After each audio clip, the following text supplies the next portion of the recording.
ओम शांति। परमपिता परमात्मा जो हम सभी आत्माओं के परम पिता, परम शिक्षक, परम सतगुरु है, ज्ञान के सागर हैं, सारी सृष्टि के रचयिता हैं, जो जन्म मरण से न्यारे हैं, हम सभी आत्माओं को ऐसी दुनिया में भेजते हैं जो दुनिया स्वर्ग, हेवन, पैराडाइज, बैकुंठ, बहिष्ठ, जन्नत, खीर सागर कहलाता है। और वही आत्माएं पहले पहले पार्ट प्ले करने आती हैं जो सर्वश्रेष्ठ श्रेष्ठ है, सर्वगुण संपन्न, 16 कला संपूर्ण, संपूर्ण निर्विकारी, संपूर्ण अहिंसक है, मर्यादा पुरुषोत्तम है। और उनके साथ जितनी भी आत्माएं इस सृष्टि पर नाटक में शामिल होती हैं वो भी उसी ही क्वालिटी की होती हैं, लेकिन जो महाराजा महारानी है वो सबसे श्रेष्ठ श्रेष्ठ है। जैसे कोई बीए ग्रेजुएशन करता है, कोई 100% मार्क्स लेता है, कोई 80% लेता है, कोई 70% लेता है, लेकिन कहलाता तो बीए पास ही है। तो महाराजा महारानी जो बनते हैं वो सबसे श्रेष्ठ श्रेष्ठ आत्माएं, देव आत्माएं, पूज्य आत्माएं होती हैं, जिनमें श्री कृष्ण, श्री राधे प्रथम फर्स्ट क्लास टॉप मोस्ट महाराज कुमार महाराज कुमारी हैं। स्वयंवर के पश्चात उनका नाम लक्ष्मी नारायण होता है। लक्ष्मी नारायण की गद्दी चलती है, उनके वंश से ही गद्दी चलती है। तो धीरे धीरे धीरे धीरे धीरे जैसे प्रातः काल के बाद दोपहर, शाम, रात्रि, और रात्रि के बाद फिर नया दिन आता है, इसी प्रकार सृष्टि में सतयुग, त्रेता, द्वापर, कलयुग, कलयुग के अंत के भी अंत में जब सृष्टि को परिवर्तन का समय आता है तो परिवर्तन करने की किसी में भी कला नहीं, विद्या नहीं, ज्ञान नहीं, योग्यता नहीं। तो परम पिता शिव बाबा जो दया के सागर, प्रेम के सागर हैं, सुख के सागर हैं, कृपा निधान है, उनको ही सृष्टि पर आना पड़ता है कलयुग को सतयुग बनाने के लिए। अगर परमपिता परमात्मा इस सृष्टि पर ना आए तो सतयुग आ ही नहीं सकता, क्योंकि इतनी पतन की ओर आत्मा पहुंच जाती है कि उसको ऊपर उठना ही मुश्किल है। जैसे कोई व्यक्ति इतना बीमार हो जाए उसको सांस लेना ही मुश्किल हो, तो ऐसे टॉप क्लास डॉक्टर आते हैं, उसको ग्लूकोज चढ़ाते हैं, ब्लड चढ़ाते हैं, उसको मेडिसिन देते हैं, टॉनिक देते हैं, फिर वो मनुष्य अपनी उस स्थिति पर आता है तो कहता है डॉक्टर साहब आपने मुझे जीवन दान दे दिया।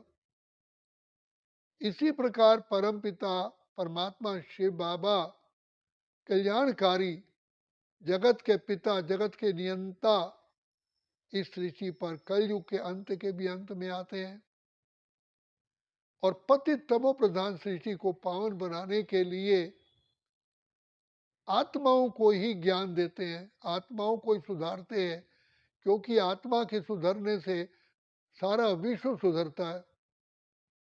तो शिव बाबा आकर के हम बच्चों को ज्ञान का, पवित्रता का, शक्तियों का इंजेक्शन लगाते हैं। बार बार हम बच्चों को दुआएं दे करके, प्यार दे करके हमें कोयले से हीरा बनाते हैं। तो बाप कहते हैं कि बच्चे, मैं आया हूं नर से श्री नारायण, नारी से लक्ष्मी बनाने के लिए। वास्तव में सृष्टि के आदि काल से ही हर नारी लक्ष्मी थी, हर नर नारायण था। जिस सृष्टि को स्वर्ग, हेवन, पैराडाइज कहते हैं। तो ऐसी दुनिया में फिर से लाने के लिए शिव बाबा को, हमारे प्यारे पिता को, नर को नारायण, नारी को लक्ष्मी बनाने के लिए बाप ज्ञान और योग की शिक्षा देते हैं। जैसे माँ बाप बच्चे को नहला धुला करके, नए वस्त्र पहना के, नाश्ता दे करके उसे स्कूल में भेजते हैं, इसी प्रकार परमपिता शिव बाबा इस ईश्वर विश्वविद्यालय के द्वारा हम बच्चों को रोज रोज पढ़ाई पढ़ा करके ज्ञान की डोज देते हैं। और बाबा मुख्य कहते हैं कि बच्चे, अगर विश्व महाराजा विश्व महारानी का पद पाना है तो जरूर ये दैवी गुण धारण करो। सबसे पहले बाप कहते हैं कि अपनी आत्मिक स्थिति में टिको, बाहर मुक्ता से अंतर मुक्ता में आओ। आज हमारी आंखें बाहर की पदार्थ को देखती हैं, बाहर में ही बिजी है। तो अंतर आत्मा की जो आंतरिक आंख है वो है बुद्धि। तो बुद्धि आत्मिक स्थिति में टिकती है, उसको अंतर्मुक्ता कहते हैं। क्योंकि अंतर आत्मा की बातें सुनना, बोलना, देखना, कि उसको अंतर्मुक्ता कहा जाता है। भक्ति में भी कहा, आंख नाक कान मूंद के नाम निरंजन ले, भीतर के पट तब खुले बाहर के पट दे।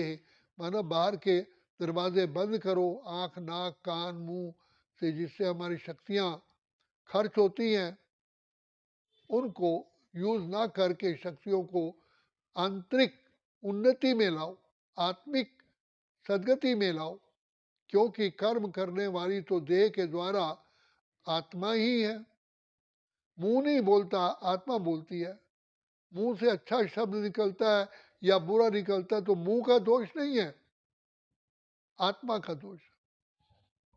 तो बाप आकर के हमें रूहानी विद्या, आत्मा का ज्ञान दे करके सबसे पहले हमें आत्मिक स्थिति में पिता परमात्मा टिकाते हैं।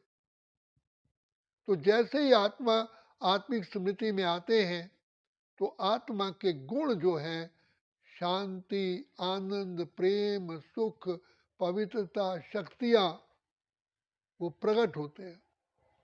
जैसे दूध को दही बना करके मथते हैं तो मक्खन अपने आप प्रकट होता है। ऐसे ही हम आत्मिक स्थिति में जब शिव बाबा को याद करते हैं तो सबसे पहले अंतर्मुक्ता, गंभीरता, हर्षित मुक्ता, सहनशीलता, नम्रता, मधुरता, पवित्रता, एकाग्रता, निर्भयता, निरअहकारता, निर्माणता, पवित्रता, निद्राजीत, और सारे गुण आत्मा के शांति, प्रेम, आनंद, सुख प्रकट हो जाते हैं। आत्मा इन दैवी गुणों से सज जाती है। जैसे छोटा सा बीज जब बड़ा होता है, बोया जाता है, तो समय अनुसार फल फूल लग करके उसमें सुंदरता के रस भरे फल आ जाते हैं। इसी प्रकार आत्मा दैवी गुणों से सज जाती है। उसका एकमात्र तरीका है सिर्फ शिव बाबा की प्रेम भरी याद। इसलिए बाप बार बार कहते हैं कि बच्चे, मुझ बाप को याद करने से तुम्हारे जन्म जन्म के संस्कार परिवर्तन होते हैं और दैवी संस्कार प्रकट होते हैं। आत्मा में बल आ जाता है। जो आत्मिक शक्ति कमजोर हो गई है, आत्मिक विश्वास बढ़ता है। तो जिससे निर्भयता, सहनशीलता, नम्रता, पवित्रता, मधुरता, सरलता, ये गुण अपने आप आते हैं। और साथ साथ शक्तियाँ भी आती हैं, निर्णय करने की शक्ति, परखने की शक्ति, कोई विपदा आ जाए सामना करने की शक्ति, बड़ी बात को छोटा करने की शक्ति, समेटने की शक्ति और एकाग्रता की शक्ति आती है। तो शिव बाबा आकर के हम बच्चों को ये आत्मिक शिक्षा दे करके सारे कल्प के लिए माला माल कर देते हैं, खुशहाल कर देते हैं। इसलिए बाबा कहते हैं कि बच्चे, ये समय ऐसा है, परिवर्तन का समय है, कलयुग समाप्त हो चुका है, अब तो सतयुग आने वाला है। तो इसलिए हे आत्माओं, अगर सतयुग में अपना पार्ट प्ले करना है, संसार के सर्व सुखों का आनंद लेना है, खुशियाँ पानी है, तो इस पढ़ाई को ध्यान से पढ़ो, अटेंशन दो। इसलिए बाबा बार बार कहते हैं, जाग सजनिया जाग, नव युग आया। अब घोर रात्रि का अंत का समय है, अब पुरुषोत्तम संगम युग की वेला है। हमने ही कहा कि पिता परमात्मा, हे प्रभु, दुखियों पर रहम करो, कुछ माँ बाप हमारे इस पाप की दुनिया से कहीं दूर दूर दूर ले चल, जहाँ चित्त चैन मिले, ले चल ले चल ले चल। तो भगवान हमारा प्यारा पिता इस समय प्रजापिता ब्रह्मा के तन द्वारा हम बच्चों को शिक्षा दे करके महान आत्मा, श्रेष्ठ आत्मा, पुण्य आत्मा, देव आत्मा, पवित्र आत्मा बनाते हैं। जैसे कपड़ा मैला होता है तो उसकी सारी सुंदरता छुप जाती है, तो जैसे कपड़े को स्वच्छ करते हैं तो उसकी जो वास्तविक सुंदरता है प्रकट हो जाती है। इसी प्रकार से हम आत्माएं जो अनादिकाल से शांत स्वरूप, प्रेम स्वरूप, आनंद स्वरूप, सुख स्वरूप, शक्ति स्वरूप थी, वर्तमान में अपने गुणों को खो करके देवता से मानव, मानव से दानव बन गई है। अब बाप आकर के दानव को मानव और मानव को देव बनाने के लिए हमें ये राज योग की और सहज ज्ञान की शिक्षा देते हैं और कहते हैं कि बच्चे, जैसी कंपनी वैसा कलर, जैसा संग वैसा रंग। तुम पिता परमात्मा की याद में रहोगे तो मुझ पिता का जो ज्ञान का, गुणों का, शक्तियों का जो रंग है वो तुम्हें ऑटोमेटिकली लग जाता है। इसलिए बाप कहते हैं कि बच्चे पवित्र बनो, योगी बनो, योगी जीवन है प्यारा। तो जैसे मोटर की बैटरी फुल चार्ज हो जाती है तो वो बैटरी से गाड़ी आराम से चलती है।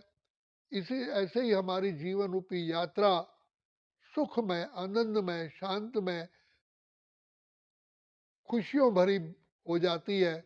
जब हम बाप की छत्र छाया में आते हैं तो बाबा सारे के सारे हमारे अवगुणों को समाप्त कर देते हैं, चूस लेते हैं। तो इसलिए बाबा कहते हैं कि बच्चे, तुम मुझ बाप को याद करोगे तो बाप समान गुण मूर्त, ज्ञान मूर्त और शक्तिशाली बन जाओगे। यही बाप बार बार कहते हैं कि बच्चे, जैसे शरीर के लिए भोजन आवश्यक है, ऐसे आत्मा के लिए ज्ञान का भोजन अति अति आवश्यक है। और ज्ञान से ही हमारी सदगति होती है। ये ज्ञान ना मिलने कारण ही हम दुर्गति को पा चुके हैं। तो यही पिता परमात्मा का सबसे बड़ा हम पर उपकार है, जो उन्होंने आकर के हमारा तीसरा नेत्र बुद्धि का खोल करके हम आत्माओं को रोज ज्ञान का इंजेक्शन लगाते हैं। इसलिए बाबा कहते हैं बच्चे, ज्ञान का भोजन रोज ग्रहण करने से आत्मा फिर से शक्तिशाली सतो प्रधान बन सकती है और बन जाती है। यही बाबा हम बच्चों को बार बार कहते हैं कि बच्चे, इस ज्ञान मुरली को रोज धारण करो, सुनो, धारण करो। तो तुम फिर से अपनी ओरिजिनल स्थिति को प्राप्त करेंगे जो हम कर रहे हैं। तो इसलिए बाबा कहते हैं बच्चे, बस जीवन का भरोसा नहीं है, जो कल करे सो आज कर, आज करे सो अब, अभी अभी अभी अभी नहीं तो फिर कभी भी नहीं। अच्छा, ओम शांति, ओम शांति, ओम शांति।